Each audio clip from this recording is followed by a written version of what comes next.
13-ാം നാൾ ലക്ഷ്യം കാണാതെ ഓപ്പറേഷൻ അർജുൻ താൽക്കാലികമായി അവസാനിപ്പിച്ചു. കലിതുള്ളി ഒഴുകുന്ന ഗംഗാവലിപ്പുഴ അർജുന്റെ ട്രക്കിനടുത്തേക്കെത്താൻ ദൗത്യസംഘത്തെ അനുവദിച്ചില്ല. മുങ്ങൽ വിദഗ്ധൻ ഈശ്വർ മാൽപേയും സംഘവും കൂടി തിരച്ചിൽ നിർത്തിയതോടെയാണ് ദൗത്യം കർണാടക താൽക്കാലികമായി അവസാനിപ്പിച്ചത്. We are doing our maximum try on this. Whatever best efforts we want to put, we have put.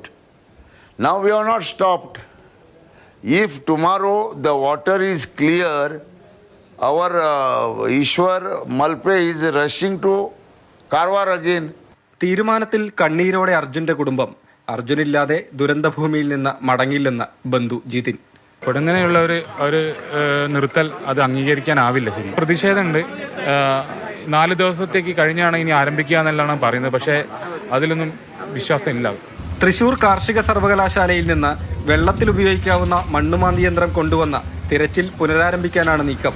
അപ്പോഴും കാലാവസ്ഥയും പുഴയിലെ ഒഴുക്കും അനുകൂലമാകണം. പറഞ്ഞ പോലുള്ള പുഴ തെളിയുന്ന പ്രശ്നങ്ങൾ, ഒഴുക്കിൻ്റെ ബുദ്ധിമുട്ടുകളൊക്കെയാണ് പറഞ്ഞിട്ടുള്ളത്. പക്ഷേ നമ്മളിപ്പോഴും അവരോട് റിക്വസ്റ്റ് ചെയ്ത് അവസാനം യോഗത്തിനിടയിലും നമ്മൾ അവസാനം ഈ കാര്യങ്ങളൊക്കെ പറഞ്ഞപ്പോഴും അത് കണ്ടിന്യൂ ചെയ്ത് പോകണം. അത് ഒരിക്കലും സ്റ്റോപ്പ് ചെയ്യരുത്. അതേസമയം തിരച്ചിൽ നിർത്തിയതിനെതിരെ കടുത്ത പ്രതിഷേധത്തിലാണ് സംസ്ഥാന സർക്കാർ.